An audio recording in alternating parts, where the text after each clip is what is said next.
Good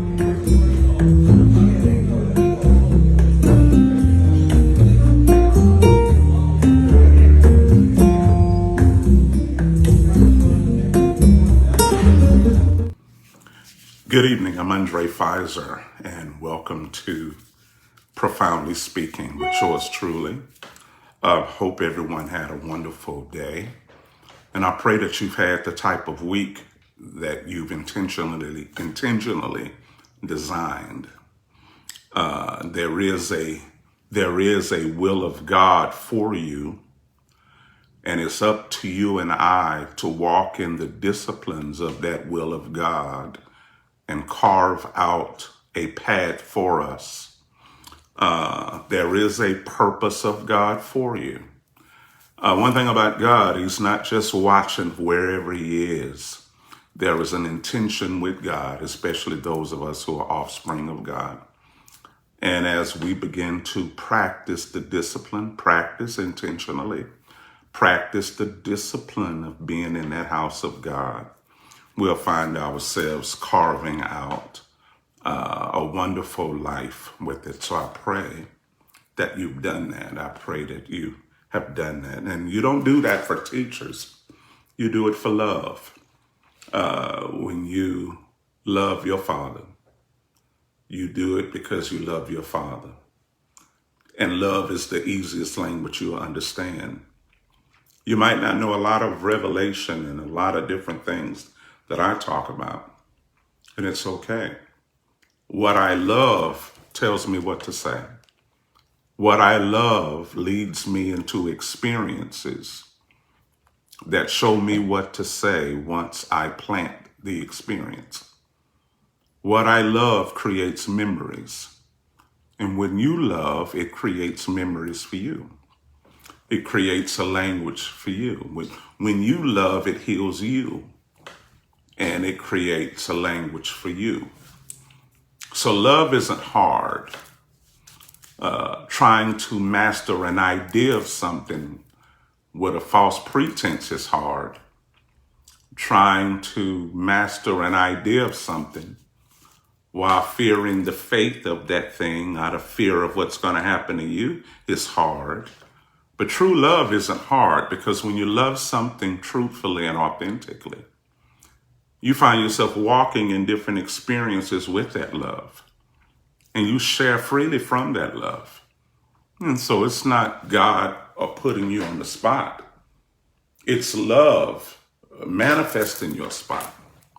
But that's neither here or there. I pray that you've had a wonderful week. I've had a miraculous weekend, and I'm thankful. I'm thankful for my life, but I'm thankful for the angels of God.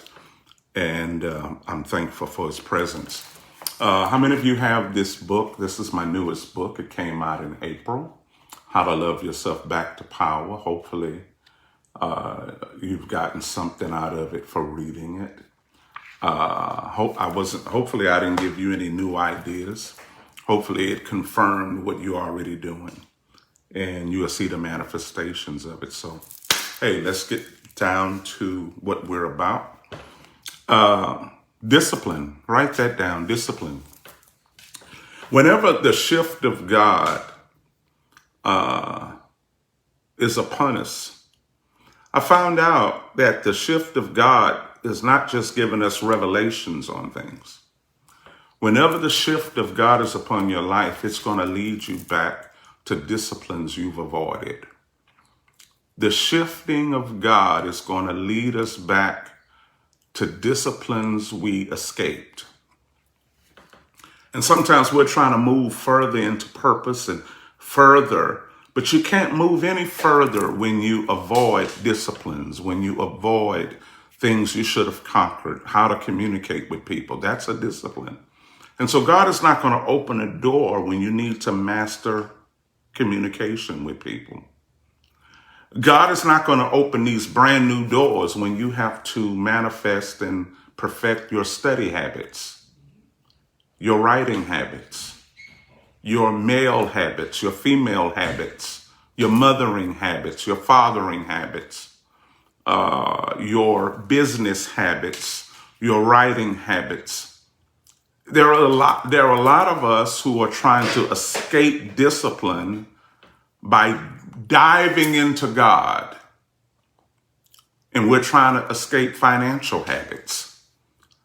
I found out the further that I've gone in movements with God, it led me back to fixing my money, fixing my credit, fixing my bills, fixing my attitude, fixing my fathering, fixing my husbandry. The shifts of God will always lead you back to what we call divine order. Write that down, please. Divine order. And a lot of times we try to jump into new opportunities because we're trying to escape order. Because order makes us sit still. Order makes us sit down when we want to go out, and we have to fix it. The more you move into the things of God, the more he brings us back to order, fixing things. I remember, and I've told this story a lot to people who were part of Kairos. I remember I was started and I was in ministry full time. And I remember I used to be a manager for a store called Academy, and I got fired. I remember I was an awesome worker. And then it was in my heart to go to Louisiana and teach for a couple of weeks. So I went to Louisiana and I taught for a couple of weeks at a mission that my aunt was the director of. I fell in love with what I was doing. And I saw God move. And I came back to Texas and I started being late for work. I started taking long lunches. I started taking days off and using my days. And I was in management. And before you know it, the company got tired of me doing that, and they eventually fired me. And me, I was like, oh, that's all right. I'm with the Lord. I was like, that's all right. God took me off my job. That's what I was saying. And a little while had passed and I got married and I was moving on and I was doing things in the ministry. It's my son. And doing things and flowing. And one day I came home and Creflo Dollar was speaking. And he was talking about believers who get fired from their jobs. And he was talking about the dishonor that it was for them to want to get rid of you. And you are a believer and they're wanting to get rid of you instead of fighting to keep you. And all of a sudden, I was convicted. And I remember I was convicted right there. And I got up and I went to this computer store and got a part-time job. I went to this store and I told them I was coming to work, and I told Bridget I wasn't going to witness. I wasn't going to be a preacher. I was going to work. And I went back to work. And I worked at that place for a few months and got raises until they found out who I was. And when it was time for me to leave that job, they didn't want me to go. God had to send me back to the workforce so I could shift that dishonor that I had. As I moved on after I completed that, he had to send me back to my money to fix my money. He had to send me back to fix my credit. He had to send me back to fix my husband duties and my fathering duties and my personal duties. Divine order is God reestablishing what has already been established in your hands. And sometimes we want to escape discipline. So we'll create vision and we'll create needs somewhere that'll get us busy doing something to keep us from what we should be fixing for ourselves. We'll find ourselves being needed by everybody and volunteering just to escape the order we're supposed to have ourselves. If you know what I'm saying, raise your hand. Because I find out when there is a shift of God, he doesn't just bring revelational truth. He brings order. He brings a reestablishment of the disciplines you've avoided. Some of you are saying you don't want to be like your old family. You don't want to be that way. You want to change it. Some of you have said it. Some of you are saying, I want to change this. My family was going this way, but I don't want to be like that. And you know what? God put that desire in your mouth and he put it in your heart. But you find yourself not having the disciplines that create the effort that will match what you said. Why? Because that issue that cursed your family was a lack of discipline somewhere. And you could look at it and say, I don't want to be like that, and I want to change it, and I want to break the cycle.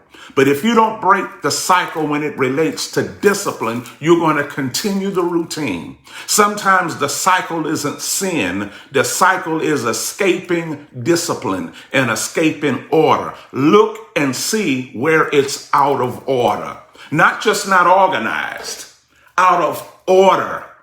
Begin to see where life is out of order, not just out of organization. Because things could be out of order and you could organize it and it's still out of order because it was never supposed to be in the first place. Do you follow what I'm saying? When you begin to move into a divine shift, you're going to find God bringing you back at how you communicate with people. Our personal communication. Our personal ability to communicate and think and talk towards people. That's a move of God. It's not a matter of what tone. It's a matter of speaking and talking and knowing how to not have assumptions and presumptions and how to act and get clarity and how not to be the victim. Because when a person wants to be attacked, and when a person wants to be the victim, they'll never ask for clarity. When you want something to go wrong so you could be empowered to sulk and do, because you need the freedom to break away and go wander, you need to be a victim. You will never ask for clarity. You will say, well, I thought or I assumed or you will never ask for anything.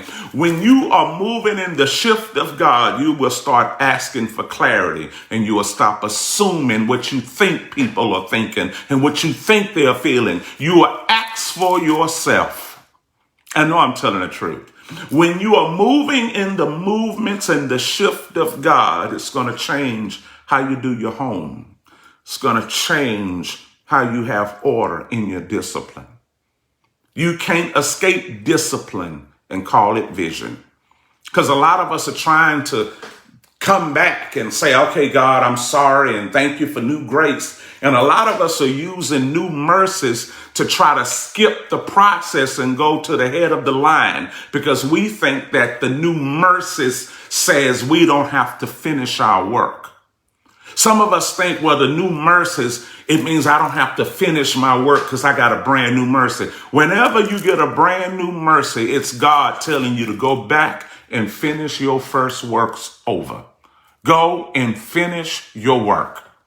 Go and finish your work. Go and finish your work. Divine order. And so many times we feel we're stuck and we're late. You're not stuck. You're just trying to avoid order because you're trying to get somewhere fast. You're trying to get somewhere first. You're not stuck. You're trying to ignore order. You're trying to ignore discipline. You're trying to ignore something, thinking that you're going to be forgiven to the front of the line. No, God never forgives us to the front of the line. He forgives us to finish our work. Go and do that over. A lot of us are trying to move forward and we don't have a proper understanding of God. We don't have a proper understanding of ourselves. He says, go back and finish that. I know I'm telling the truth. And a lot of people are trying to skip divine order. They're trying to get ahead and they're trying to accelerate. But you got to finish it. Some of you wasn't good in school. Some of you were not good in your study habits. Some of you still are not good in your study habits. And then you'll talk about it as though people are trying to get you to be deep. No, God is trying to get you to complete something, especially when it relates to him. So you're going to go back and you're going to fix it. Go and finish your work. Some of you have started businesses and you don't really have a proper understanding of your company and what it's about. Go and fix that. When the shift of God is on you, he's going to send you back to finish. Some people are married and not good mothers and not good wives. They have needs and they're trying to move on in business and trying to do things. God is going to say, go back and be a wife. Go and be a mother. Go back and be a mother. That's a power. Go back and reignite your purpose in being a mother. Go and be a good father. Go and be a good father. A lot of us are trying to be world leaders and we're bad fathers. Go and be a good father. Go and be a good communicator. Because we're trying so hard to have a name for ourselves, because we think that the purposes of God is going to give us some sort of name for ourselves so we could be accepted around the world and just get free offerings. And that's a lie. God wants you to have influence in your house. And if you are working and not on your own with your own company, he wants you to have great influence at your job.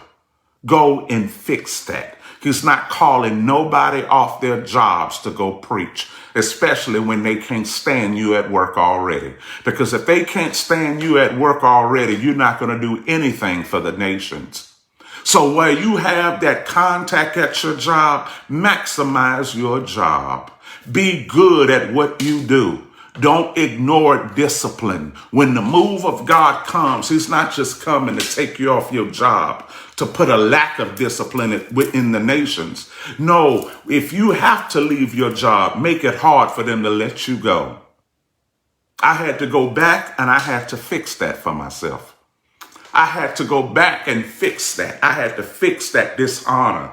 I had to go back and I noticed every dimension that I moved forward in, even though I taught, and even though I wrote books, whenever that was a major dimension on my life, God sent me back to fix something. Go back and fix your finances so you could have something to say. Go and fix your credit. I don't want you with bad credit talking. Go. And it seems like it's the world, but it's God sending me back to the disciplines that I ignored because I was moving forth in the realm of the spirit. And the more that I moved farther in the spirit, the more he sent me back to fix those things that could hinder me. Go back and fix your life. I know I'm making sense. Divine order. Look at your life and see where there is no order. Because you can be sincere all you want and pray and cry all you want. You're crying because you don't want order. Order is a discipline that you have to stick with until the manifestation is in order. Order is a discipline that we commit to until the manifestation appears.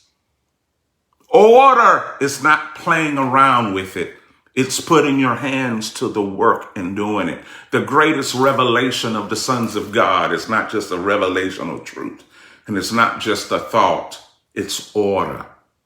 And we can't escape order anymore to try to flow in vision. Go and finish your work. And a lot of us have made ourselves busy doing things that have nothing to do with us. Just to escape order. Just to escape order, because we're busy needed somewhere. Just to escape order. There are some things that are needing you right out of purpose, and we're thinking it's God, when it's really the enemy of purpose distracting us by connecting us to something we like that's hindering us from maximizing order in our life. I'm telling you what I know. When the fullness of God comes, it shows you how to have person-to-person communication. That's where a lot of us have our most fits. It's not a matter of unanswered prayer. A lot of us are having fits with person-to-person relationships, person-to-person friendships, and how are we liked and how are we seen. A lot of us are still stuck at person-to-person relationships. We're not stuck at prayer and prophecy and Bible reading. We are stuck at the mismanagement of relationships, mismanagement of friendships and person-to-person communication. That's causing us to be more bound than anything. Our false illusions of friendship and people and family and friends, those are the things that have put a wedge in our life.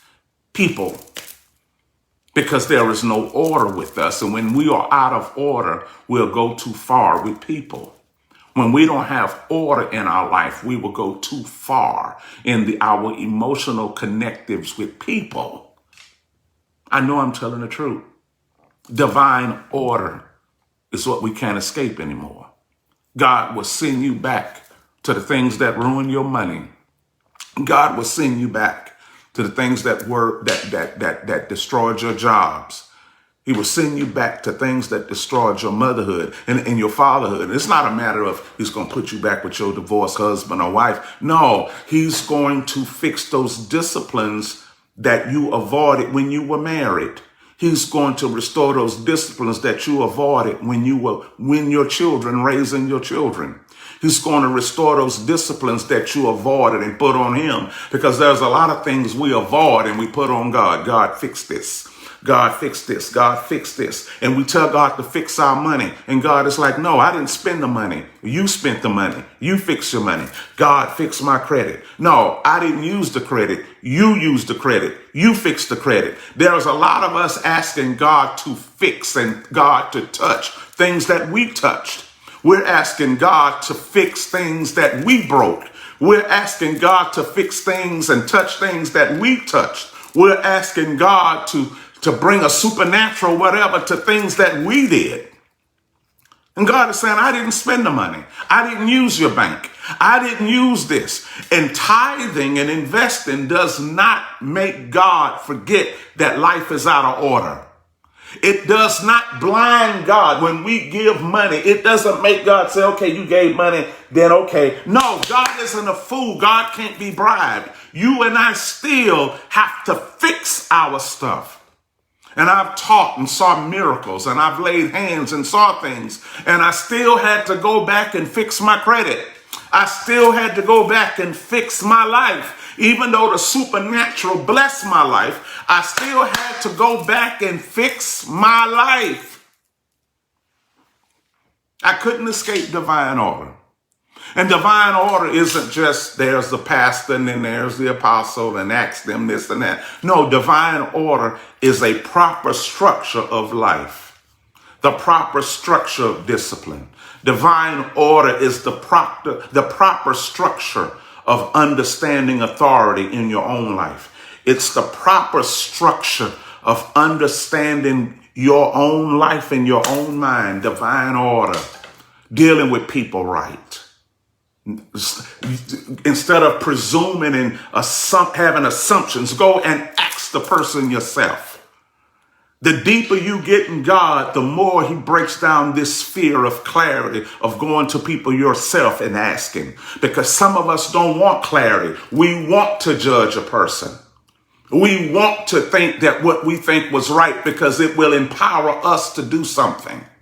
But if I get the truth, I may find out I'm wrong. And if I'm wrong, I won't be able to do this thing that I want to do. Some of us want to hold people in judgment because it frees us to use that judgment to do something we want to do. And if I get clarity, I won't have the power to do that thing I wanted to do. When you walk in divine order, you're going to ask for clarity. You're not going to assume. You're going to ask yourself. You're not going to assume. You're going to ask yourself. Order will tell you how to talk. Order will teach you how to talk. The Holy Spirit is not just going to let you speak in tongues and prophesy. It's going to show you how to talk. It's going to show you how to ask somebody. It's going to show you how to say, now what do you need? It's going to show you how to do it. It's not going to show you how to avoid. If you know you need to finish something, finish it. Make it clear. Let people know. I'm telling you what I'm talking about. It's going to empower your person-to-person relationships. Divine order.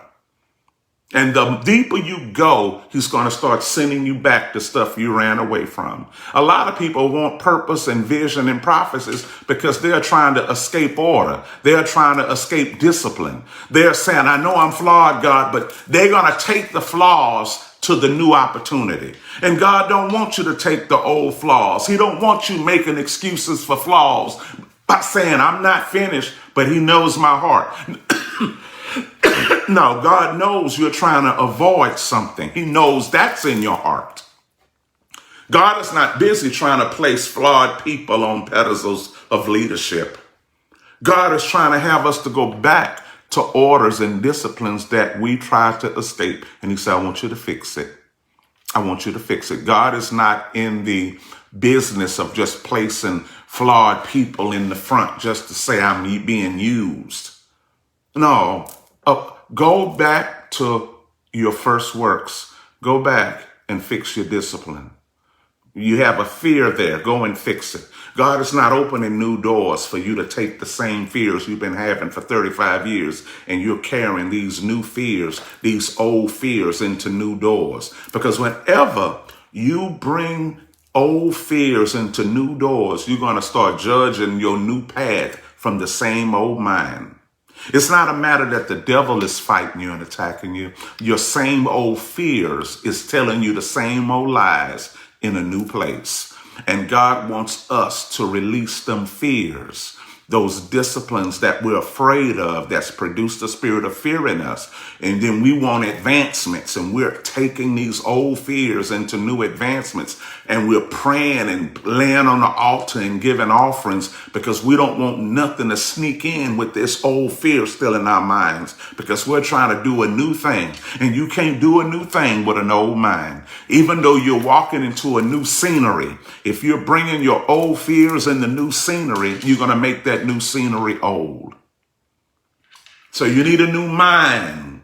The divine order would give you a brand new mind. Divine order just don't give you a new testimony. It gives you a brand new consciousness. A new order gives you a new mind, and you won't destroy your new place with the same old fears. Some of you have gotten advancements. You've gotten jobs, you've gotten raises, you've moved with the same old mind. I know I'm telling the truth. You've moved to a new place, you got a new house, you got a new car, you got this, you got that, but you got the same old mind, and you're starting to have the same old trouble in your brand new location. It's because you've escaped order and you're trying to get new things with the same old mind.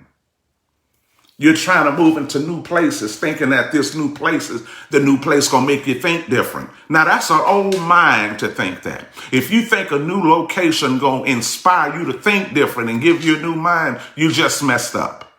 If you move into a new place and add new debt to you, because you think if I'm in a different location, it's gonna help me. No, it's just gonna make you more broker.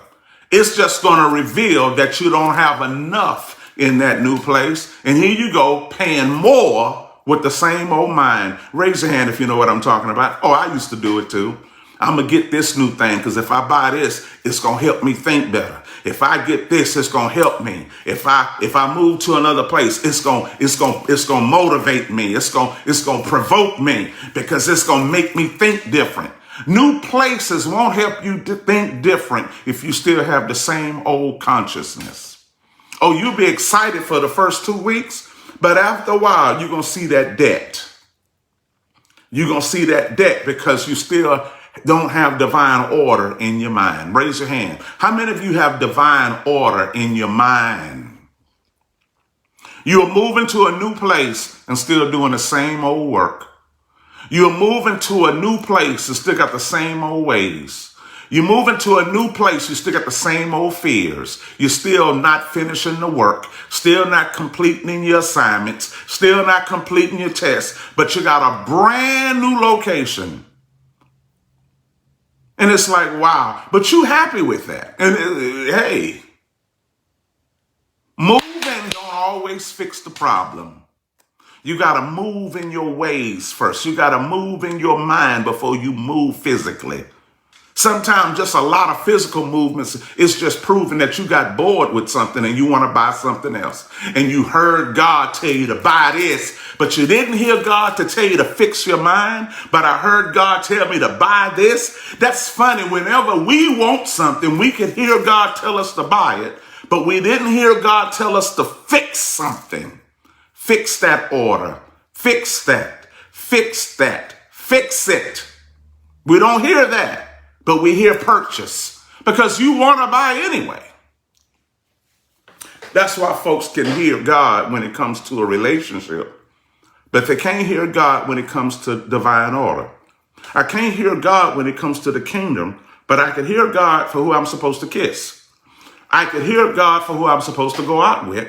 I could hear God for who I need to have sex with, but I can't hear God for fixing my own lack of order. Because when you want something, it'll talk. Whatever you want will speak to you. And whatever you don't want won't speak to you. Do you hear what I'm saying? Divine order, guys. And I found that, and I won't hold you. I remember that. When I got fired years ago at Academy, I was a manager. And they couldn't wait to let me go. And I got advanced in the ministry. I was doing it. Until I got convicted. And God said, you need to fix that. And I could have said, oh God, it's no problem now. I'm already doing it. I had to go back to Academy and work a part-time job and fix it to the point that when I left again, they wouldn't want me to leave. When I got order back in the practical, God opened the door. And then he was blessing me and helping me. Then he said, you need to fix your money. I could have said, God, I'm already moving supernaturally. I could just speak. People sow into my life. It's like, no, you go back and fix that. I could have just kept the convenient power, the supernatural power. But see, maturity tells you, don't just lean on your supernatural power. Lean on your character and your integrity. Don't just lean on the miraculous. Lean on integrity. Write integrity down, guys. So I had to fix that. Fix your credit. I had to fix that. Study this and learn this. I had to do that. I couldn't just depend on my supernatural gift. I had to depend on something when people doubt my gift. What are people going to believe in when they doubt your gift? Because you can be anointed. I'm an anointed man, and there were people who doubted me. I'm an anointed man, and there were people who was afraid to be with me. They could feel the presence of God with me, but was afraid to be counted with me. So everybody's not going to fall in love with your anointing. Everybody's not going to trust you because of anointing. You could be anointed and people still don't trust you. You could be committed and people still don't trust you. Because if people don't want to commit to that level, they're going to ignore your anointing. So you have to have something left for you to believe in when people stop believing in your power. And if you got integrity and you got your life together, you can believe in the works of your hands when other people stop believing in your power. You can walk in glory and people won't believe it. But if you think people are going to just give to you because they believe in your power, or people will stop. And when people stop believing in your power, they're not giving you nothing. So you got to know how to grow something from your own hands. When your life is fixed, you can plant yourself in the ground and grow yourself. When people stop investing in you, when people stop sowing in you, it's okay. It don't mean people are bad. They just not going with you. But when you got integrity, you going with yourself. And you'll be able to produce from yourself. So God said, go back and fix that. Because when the people stop sowing, what you going to do? When they stop investing and tithing in your work, what are you going to do? When they stop just giving you finances, what are you going to do? You got to know how to create that yourself. And you can't create it when your name is bad. You can't create for yourself. You can't draw to yourself when your name is not good. And God said, I want your name to be good. Even when people stop trusting you, I want your name to be good. Even when people fear you, I want your name to be good. Do y'all hear what I'm saying? Divine order. I'm just telling you what I learned. I'm not telling you no lesson. I'm telling you what I learned. Divine order. I found out the deeper I move in the realm of the spirit, the more he has to reestablish order in your life.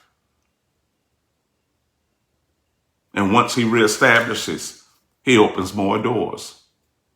Because now you're not depending on the people to keep them open for you. Your name is keeping them open. How many of you have a good name to the atmosphere? The atmosphere knows your name and your worthiness. Not just your lack of sin, but your worthiness, your power. You know, in credit world, they call it credit worthiness, where the lenders begin to look at your capacity and they lend according to the worthiness of your name. The atmosphere is the same way. It's looking at your glory worthiness. How many of you have a good name in the atmosphere? Miracles and life says we will add to your negotiating power because of your name.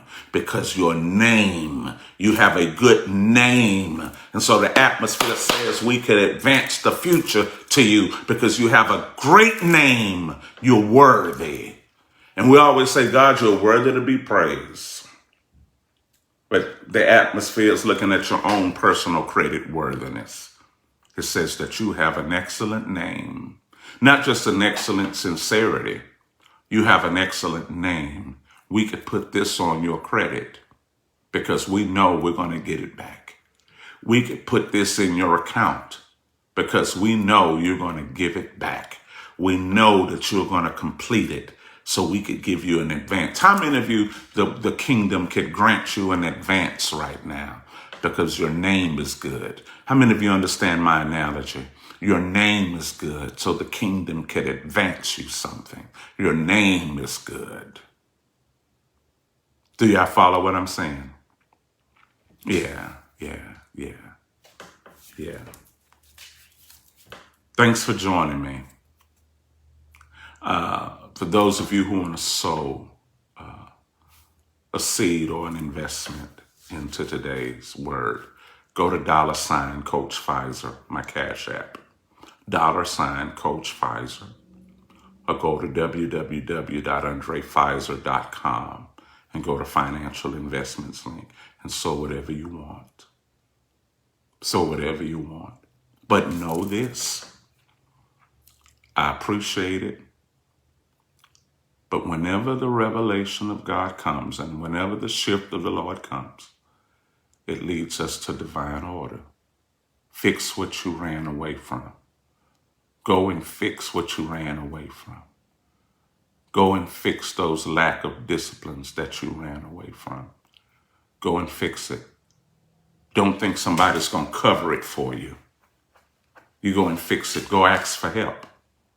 Ask for help if you need help. Ask for help if you need help.